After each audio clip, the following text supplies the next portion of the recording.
con ese peso, con la capacidad de mi rotor en ese momento, puesto que no va a servir de nada, ¿verdad? Aparte de que tiene que tener un buen montaje y un desmontaje. El siguiente es hacer girar el rotor a una velocidad de balanceo preestablecida. Esto quiere decir que si mi máquina en funcionamiento trabaja a 3000 revoluciones por minuto, nada más por poner un número, esa máquina tiene que tener la capacidad de darle esa misma velocidad. Es decir, yo llevo mi rotor, lo monto y tiene que tener o tiene que poder darle esa operación, esa velocidad de 3000 revoluciones. ¿Por qué? Bueno, pues si esto no es posible, vamos a suponer que utilizando el ejemplo que está ahí en la imagen, supongamos que este rotor, este elemento, gira 3000 revoluciones y la máquina donde voy a realizar el análisis, lo máximo que le puede dar de velocidad son 1500 o 2000. Pues no serviría tampoco, puesto que yo necesito ver la velocidad real de operación para en esto se manifieste el grado de desbalance que pueda tener, ¿sí? Y poder hacer una corrección. ¿Por qué? Porque a lo mejor a 1500 la máquina no vibra, a lo mejor a 1500 no se presenta ese desbalanceo. Entonces tengo que someterlo a la velocidad real de operación, si son 3000, 4000, etcétera. Entonces por eso es muy importante hacer girar el rotor a una velocidad de balanceo preestablecida, como menciona aquí. Y como punto 3, medir el efecto dinámico del desbalance y calcular los pesos de corrección necesarios en cada plano de balanceo. Esto quiere decir que la máquina también me debe de dar de cierta manera o de calcular el efecto dinámico del desbalance y determinar dónde voy a calcular esos pesos. ¿Por qué? Pues porque si únicamente me determina que se encuentra desbalanceada, pues a lo mejor no me sirve de mucho, porque entonces tendría que utilizar otro método, a lo mejor un método manual para poder determinar dónde voy a colocar esos pesos para corregir el desbalance.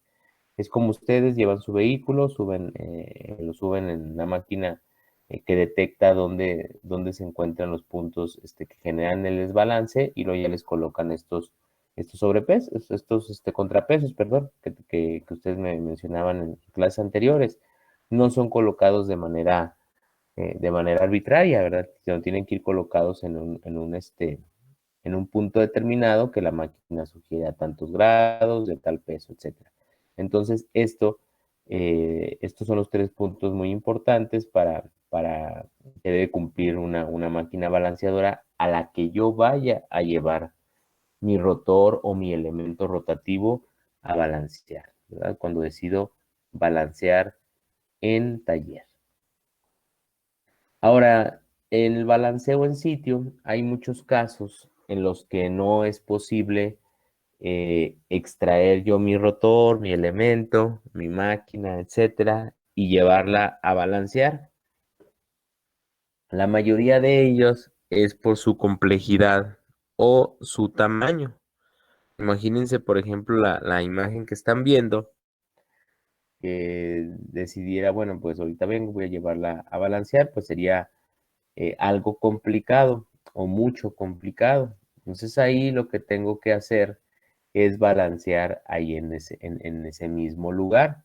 Y para ello, bueno, pues a lo mejor retiro algunas partes de la máquina que me puedan facilitar un poco más el trabajo y ahí tendría que contar con dispositivos para analizar vibraciones, sobre todo en sus dos extremos, en sus apoyos, para poder detectar el desbalance, no sé, en alguno de los aves, etcétera, y poder balancear ahí. Y eso se le conoce como balanceo en sitio. Además de que tiene la ventaja de que si yo quisiera retirar, en este caso, el rotor que estamos viendo, pues a lo mejor tendría daños en el caso de cuando retiro y cuando vuelvo a instalar. Entonces, va dependiendo obviamente de la complejidad. Hay elementos de gran magnitud que definitivamente se complica el poder hacer yo un balanceo fuera de planta, ¿verdad? Fuera de la máquina que estoy en ese momento analizando, y tengo que hacer un balanceo en, en, en el lugar, ¿verdad? En el lugar donde se encuentra en operación repito, con instrumentos, con algún dispositivo para medir vibraciones, como los que ustedes estuvieron investigando en clases pasadas. Sin embargo, pues hay una tolerancia a la hora de balancear, o se le conoce como tolerancia o como grado de calidad. Y depende básicamente pues de 4 factores, ¿verdad? Los más importantes, que es la función, el tipo, la velocidad de operación y el peso del rotor. ¿A qué se refiere esto? Yo les había comentado, tengo que ver qué función va a ser mi elemento para poder manejar una tolerancia o de qué tipo se trata. No es lo mismo, por ejemplo, la que veían en la imagen pasada, que es una máquina de gran magnitud, a lo mejor a un motor eléctrico, pues ahí el desbalance puedo ser más permisivo en un motor de pequeña magnitud que a lo mejor en el elemento que acabamos de ver anteriormente, que presentando el mínimo desbalance, pudiera tener contacto uno de los álabes con la estructura y haber fricción, etcétera, provocar un problema mayor.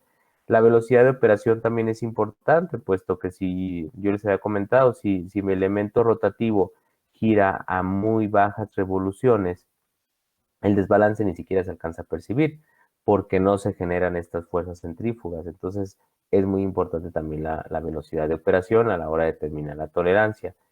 El peso del rotor es otra característica importante, puesto que entre más grande, más pesado, sus efectos al generar estas fuerzas centrífugas son mayores, ¿verdad? Porque obviamente estas fuerzas tienen que ver con el peso del rotor a la hora de estar desbalanceado, entonces es proporcional, ¿sí? Es proporcional, y el daño es proporcional que se puede sufrir al tener yo un rotor de gran magnitud con un grado de desbalance fuera de tolerancia. Entonces, por eso se mencionan estos 4 puntos a considerar dentro de la tolerancia para el balanceo.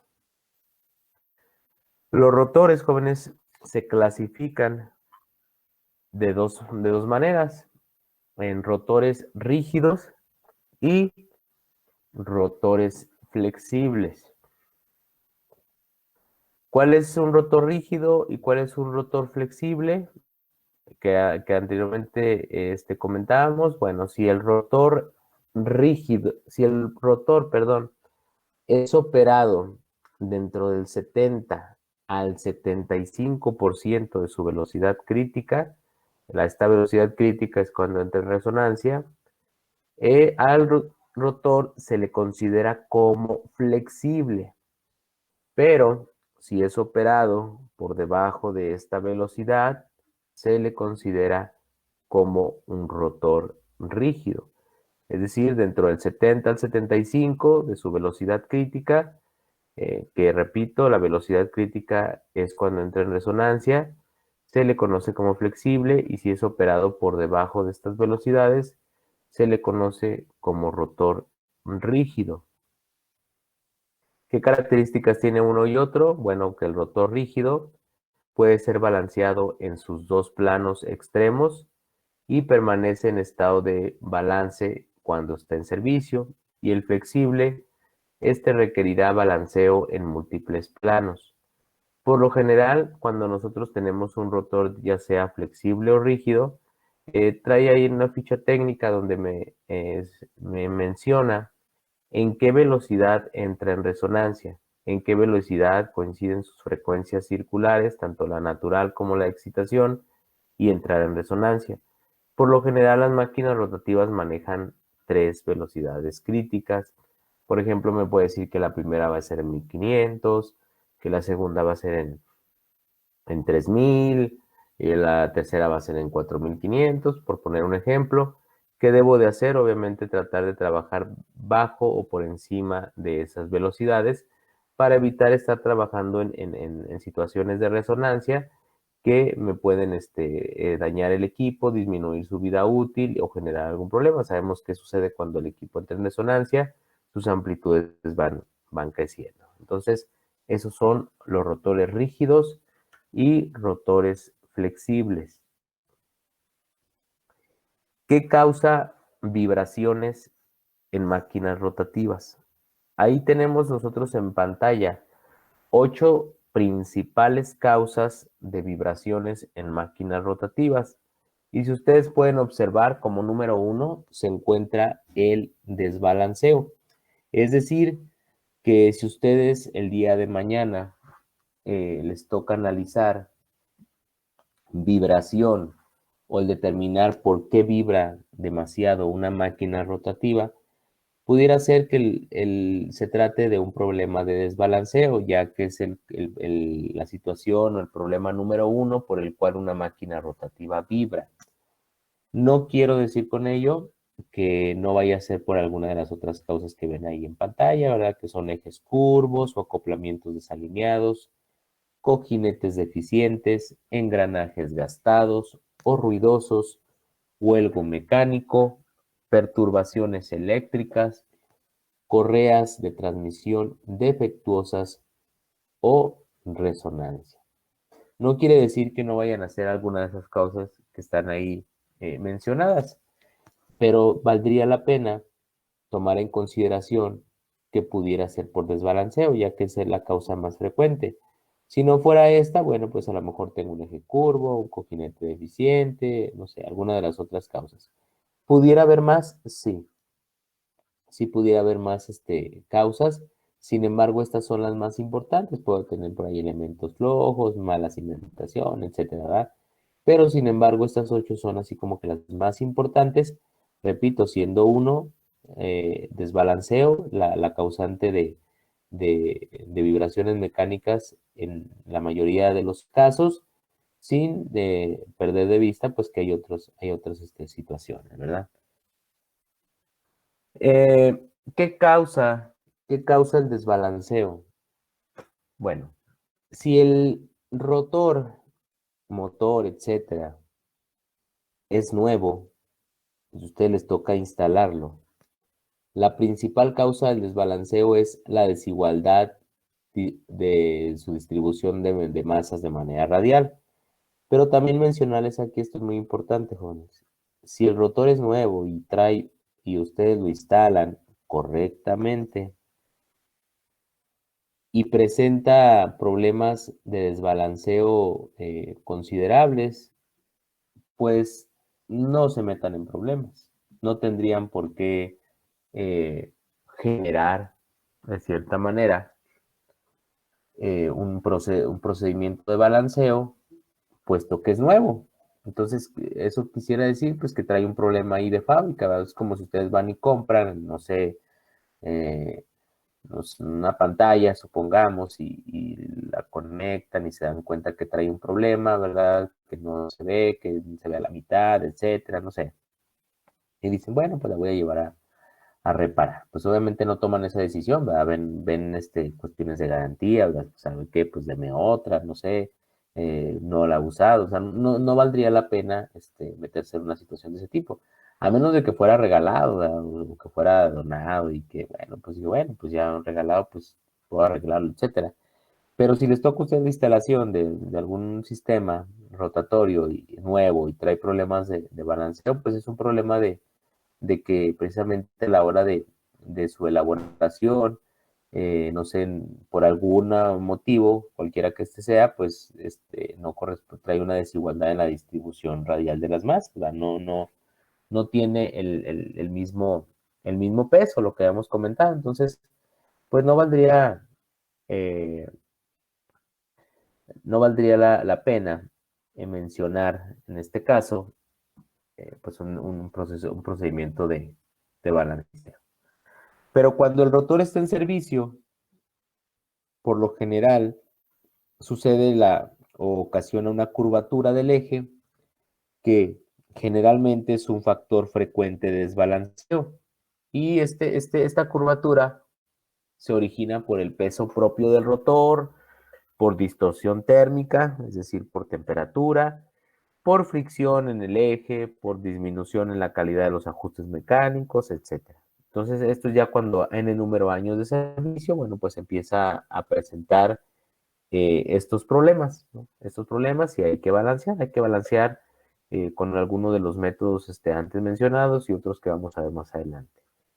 También puede ocurrir por variaciones de masas en los elementos rotantes, y eso por lo general, es decir, pues es que cómo viene a la, podríamos pensar, bueno, pero es que cómo voy a tener una masa de más o cómo voy a tener una masa de menos, ¿quién la pone? O sea, pues ¿por qué tengo más peso, menos peso? Bueno, esto también se origina por corrosión o por la erosión debida a cavitación, ¿verdad? Y otros factores. Nosotros sabemos que cuando ya hablamos de corrosión ya es un problema severo, ¿verdad? Ya no nada más es la capita ahí amarilla de óxido, que nosotros conocemos como óxido, sino ya hay un desprendimiento de material. Entonces, al haber un desprendimiento de material, una pérdida de material por corrosión, pues ya mi peso no es el mismo, ¿verdad? No es el mismo y empieza a ser ya una desigualdad y empieza a generarse un desbalanceo porque no hay el mismo peso y se genera este problema de desbalanceo. Ocurre en ese momento. Ahora, ¿qué efectos causa el desbalance? ¿Qué efectos provoca? Situaciones como vibraciones periódicas del equipo, un excesivo desgaste, daños en rodamientos, bujes, chumaceras, etcétera. ¿Por qué? Bueno, pues porque un elemento rotativo donde más se van a concentrar esas vibraciones causadas por desbalance es precisamente sus apoyos, y sus apoyos son los rodamientos, bujes, chumaceras, etcétera, donde va apoyado el elemento rotativo. Desajuste en los sistemas de fijación, ¿verdad? Vibraciones transmitidas a otros equipos, aumento del consumo de energía. Más adelante vamos a ver por qué aumenta el consumo de energía cuando tengo un sistema desbalanceado, que tiene que ver. Fatiga en soldaduras, uniones, etcétera. Puede ser una unión por soldadura, puede ser una unión por tornillos, por pernos, etcétera. Pero finalmente, a ver ahí cargas concentradas, movimientos vibratorios, pues empieza a fatigar, se empieza a aflojar, a desprender, etcétera. Daños a sistemas eléctricos y electrónicos. Nosotros sabemos que un sistema eléctrico o electrónico por lo general son sensibles al movimiento, a las perturbaciones, entonces pudiera haber daños en estos sistemas. Rozamiento de rotores en cuerpos de alojamiento, ¿verdad? A lo mejor empieza en algún momento mis álabes o el elemento a tener leves contactos con la estructura, con la carcasa, que pues obviamente va a haber desprendimiento de material, desgaste, calentamiento, no sé, diferentes factores que van a generar ese rozamiento del rotor, calentamiento provocado por esta fricción, aumento de nivel de ruido durante la operación de los equipos. De repente escuchamos un equipo que empieza a ser de más ruidoso, ¿verdad? De más, porque ya hay un contacto. Entonces tenemos que hacer caso a esas señales de alarma, decir, es que mi sistema ya es muy ruidoso. O sea, si bien no pido que sea silencioso a la hora de su operación, a menos que esté detenido, pero hay un momento en el que el ruido aumenta y tengo que hacer caso a estas señales. Daños a cimentación de maquinaria o equipo. Si bien la cimentación, como comentábamos, la cimentación es un problema, bueno, digo, perdón, su función es disipar esa vibración. Ya hablábamos de que son materiales, etcétera, de que aíslan la vibración, y etcétera, pero cuando la vibración es demasiada, pues la cimentación no puede cumplir su trabajo, no puede aislar, y entonces empieza a fracturarse, empieza a dañarse esos sistemas aisladores que ustedes estuvieron investigando, porque pues no pueden absorber tanta vibración. Entonces termina por dañar mi cimentación de la máquina o del equipo. Y pérdida de precisión en maquinado de partes. Hay muchas máquinas, por ejemplo, si estamos hablando de una fresadora, de un torno, que generan maquinados por desprendimiento de material, y si hay vibración, pues a lo mejor se lleva de más, ¿verdad? O de menos, y ya me produce un error en la precisión de un maquinado.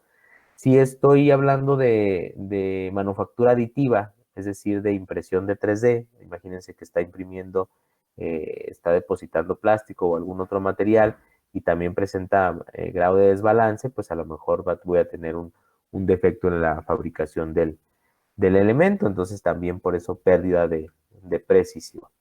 Esos son algunos efectos del desbalance. Hay quien a lo mejor esté pensando en algunos otros y diga, oiga, pero a mí se me ocurre este otro o este, etcétera. Y también son probables que se presenten. Sin embargo, pues ahí están algunos de los más importantes, pudiéramos decir de alguna u otra manera.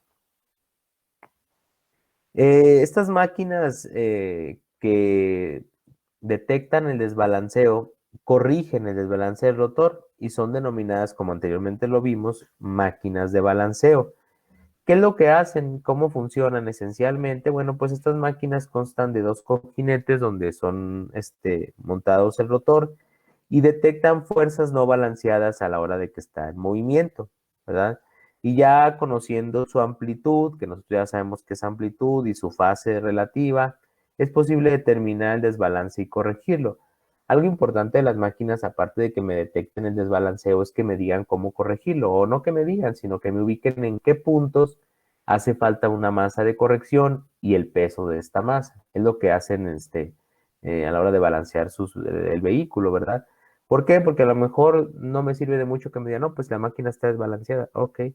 ¿Y en qué punto se encuentra el desbalance? No, pues quién sabe, pero está desbalanceada. Bueno, pues eso lo pude haber determinado yo en operación, ¿verdad? O sea, tiene que tener esas características que se logran por medio de sensores, por medio de algún instrumento que me permita detectar estas fuerzas de cuando el rotor se encuentra en operación. Ahora, la aplicación de una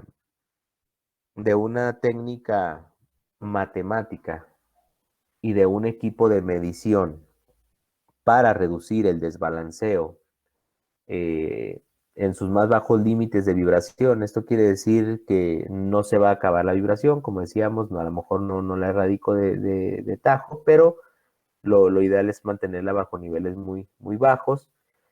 Muchas veces resulta inapropiado y muy costoso con alguna técnica matemática o un equipo de medición. Por eso surgen normas, ¿verdad? Normas que satisfacen requerimientos para asegurar el buen funcionamiento de estos elementos.